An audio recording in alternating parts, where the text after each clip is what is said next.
Hello সবাইকে, আমার নতুন একটি ব্লগে আপনাদের সবাইকে স্বাগতম। আজ আপনাদের সাথে একটি ছোট্ট গল্প শেয়ার করব। এক ব্যক্তি তার হতাশ নাতিকে একটি মূল্যবান পাথর দিয়ে বলেছিলেন, তুমি এটি বাজারে নিয়ে যাও এবং দাম কত জিজ্ঞেস করো।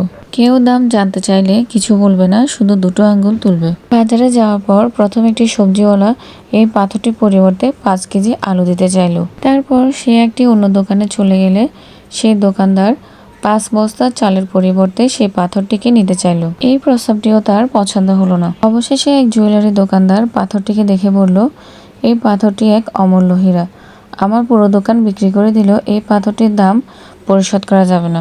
এই গল্প থেকে আমরা একটি শিক্ষা পাই, সেটি হলো সবাই আপনার আসল মূল্য বুঝবে না। আপনি তখনই অমূল্য হয়ে উঠবেন যখন আপনি নিজেকে সঠিক জায়গায় উপস্থাপন করবেন। তাই সুযোগের জন্য অপেক্ষা করবেন না, সুযোগ নিজেই তৈরি করুন। কখনো হতাশ হবেন না।